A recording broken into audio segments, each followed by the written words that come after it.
સહાજ news. વડિયામાં જમીન વિવાદથી પીડિત ખેડૂતે આત્મહત્યાની ચીમકી ઉચ્ચારી। ધારાસભ્ય ગોપાલ ઇટાલિયાની હાજરીમાં મામલતદારને કરવામાં આવી રજૂઆત। નમસ્કાર, સહજ જન સંદેશ સાથે હું છું ગોપાલ ભેસાણી। અમરેલી જિલ્લાના વડિયા ગામમાં થોડા દિવસ અગાઉ ખેડૂત મનસુખભાઈ સોજિત્રાએ ઝેરી દવા પી આત્મહત્યા કરી લેતા સમગ્ર વિસ્તારમાં ચકચાર મચી હતી।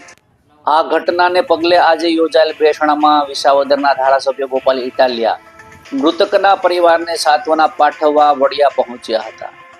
આ દરમિયાન મૃતકના કુટુંબી ભાઈ જીવરાજભાઈ સોજિત્રાએ પોતાની જમીન સંબંધિત ગંભીર સમસ્યા ધારાસભ્ય સમક્ષ રજૂ કરી હતી। જીવરાજભાઈ જણાવ્યું હતું કે મામલતદાર, પ્રાંત અધિકારી તેમજ કલેક્ટર કક્ષાએથી હુકમ થયો હોવા છતાં છેલ્લા 3 થી 4 વર્ષથી તેમની જમીનનો રસ્તાનો પ્રશ્ન ઉકેલાયો નથી। તંત્ર દ્વારા કોઈ કાર્યવાહી કરવામાં ન આવતા તેમણે પોતાની વ્યથા વ્યક્ત કરી હતી અને પ્રશ્નનો ઉકેલ નહીં આવે તો ઝેરી દવા પી આત્મહત્યા કરવાની ચમકી આપી હતી। મામલાની ગંભીરતાને ધ્યાનમાં લઈ ધારાસભ્ય ગોપાલ ઇટાલિયાએ વડિયા મામલતદાર યોગેશ બારડને સ્થળ પર જ બોલાવ્યા હતા અને જીવરાજભાઈ સોજિત્રાએ પોતાની સમસ્યાની વિગતવાર રજૂઆત કરી। ત્યારબાદ મામલતદાર યોગેશ બારડે આગામી 3 થી 4 દિવસમાં જમીનના પ્રશ્નના નિરાકરણ માટે જરૂરી કાર્યવાહી કરવાની ખાતરી આપી હતી। પ્રસંગ દરમિયાન ધારાસભ્ય ગોપાલ ઇટાલિયાએ ખેડૂતોની સમસ્યાઓ અને જમીન સંબંધિત પ્રશ્નોના કારણે ખેડૂતોને આત્મહત્યા જેવા પગલાં ન ભરવા નોબત ન આવવા અંગે સરકારની નીતિઓ પર સવાલો ઉઠાવ્યા હતા। તેમણે ખેડૂતોના પ્રશ્નો સમયસર નિરાકરણની માંગણી પણ કરી હતી। આ દરમિયાન પત્રકાર ફારૂક કાદરીએ ખેડૂત આત્મહત્યા મુદ્દે ધારાસભ્ય ગોપાલ ઇટાલિયાને કેટલાક સવાલો પૂછ્યા હતા। જોકે આજે મૃતક ખેડૂતના બેસણાનો પ્રસંગ હોવાથી આ મુદ્દે વિસ્તૃત ચર્ચા આગામી સમયમાં કરવાનું કહી ધારાસભ્યએ જવાબ આપવાનું ટાળ્યું હતું। સ્થાનિક ખેડૂતોમાં જમીન સંબંધિત પ્રશ્નો અને વહીવટી પ્રક્રિયાના વિલંબ અંગે નારાજગી જોવા મળી રહી છે।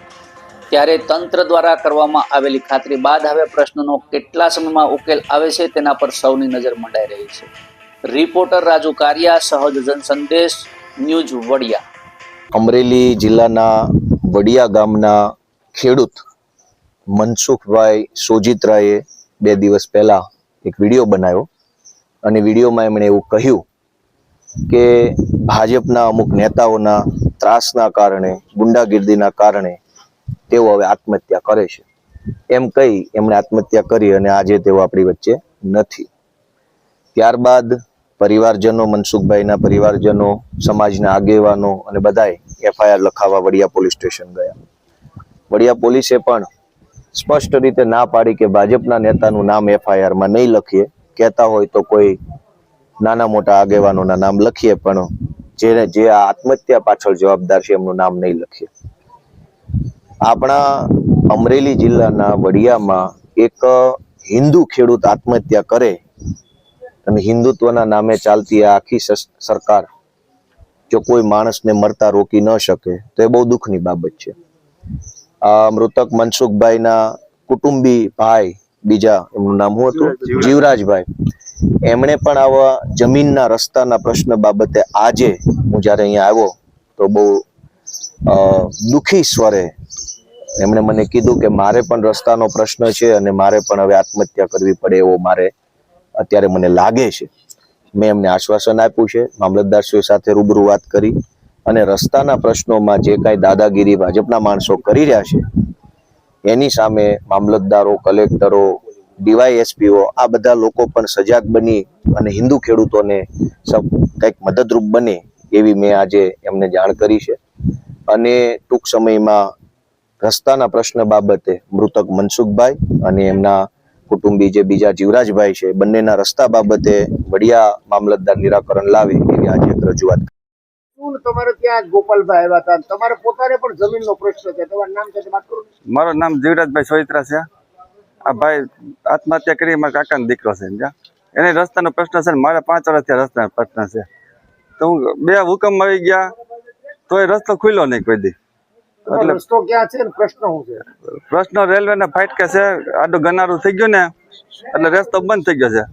તો હુકમ આવી ગયો 2 વખત પણ રસ્તો ખુલ્યો જ નહીં, 5 વર્ષથી હેરાન થશું। બધે જઈ બધા ભાજપના નેતા પાસે તંત્રએ શું હુકમ કર્યું? એ કે આ થઈ જાય તંત્રે હુકમ કર્યો રસ્તો ખુલ્લો કરવાનો. તો કોઈ કાંઈ ધ્યાન નથી દેતું? હે સરકાર કે સરકારી દિવાલ છે ને રેલવેની એ કોણ અમે પાડી દે કે સરકાર પાડે તો થાય કે નહીં થાય. તમે શું આગળ પગલાં એ કહેવાય તમે કોર્ટમાં વહી જાઓ, કોર્ટમાં જાવ તો ત્યાં કેટલા બધા કેસ હાલે ત્યાં લાગે રસ્તા વગર મારે હું દવા પીવી શું કરવું હોય, મારો ભાઈ તો પી ગયો મારે શું કરવું એમ વિચાર થાય છે. તો રસ્તો જાવશો કઈ રીતે વાડી? ગાડી પાટા પર 25 ફૂટ ઊંચો પાટો છે ને ત્યાં મોટરસાઇકલ ચડાવવું બળદગાડું કોકનું કામ કરવું ને તો મને હાલવા દે ને ન હાલવા દે એવું છે. બરોબર. તમે આત્મહત્યાની કંઈક મામલતદારને કીધું હતું? મેં કીધું મારો રસ્તો ખુલ્લો કરી દો ને કે હું આમ તો આત્મહત્યા કરી લઉં છું 2-3 દીમાં. શું લાગે તમને શું થશે હવે? ખુલ્લો થાય તો ભલે હે નકર આત્મહત્યા કરી લો બીજું શું કરવું, કાં જમીન વેચવી પડે કાંઈક તો કરવું પડશે જ ને. બે નિર્ણય છે એમ.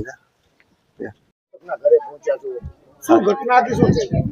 જે અહીંયા અને ઘટના હતી ખેડૂતની એ બાબતે ગોપાલભાઈની રજૂઆત હતી એટલે મને કોલ આવેલો એટલે અહીંયા રૂબરૂ મુલાકાતે આવેલો અને જે પણ રજૂઆત હતી એ સાંભળી અને યોગ્ય કાર્યવાહી માટે આગળની કાર્યવાહી કરશું. ગોપાલભાઈ કાંઈક રજૂઆત કરી. શું કે શું મોટો હા, એ જે અગાઉ એક મામકોર્ટનો નિર્ણય આવેલો છે એને લાગુ કરવા બાબતે વાત થઈ છે અને જે અત્યારે જે આ ઘટના બનેલી છે એ બાબતે મામકોર્ટ અંતર્ગત જે કાર્યવાહી કરવાની થતી હશે એ લેવા માટે કીધું છે. એ આપણે મામકોર્ટ અંતર્ગત કેસ દાખલ કરી અને આગળની કાર્યવાહી કરશું. આવી ઘટના કેમ બને? શું મોતનું કારણ શું? આવી કેમ કામ નથી થતા લોકો? Thank you.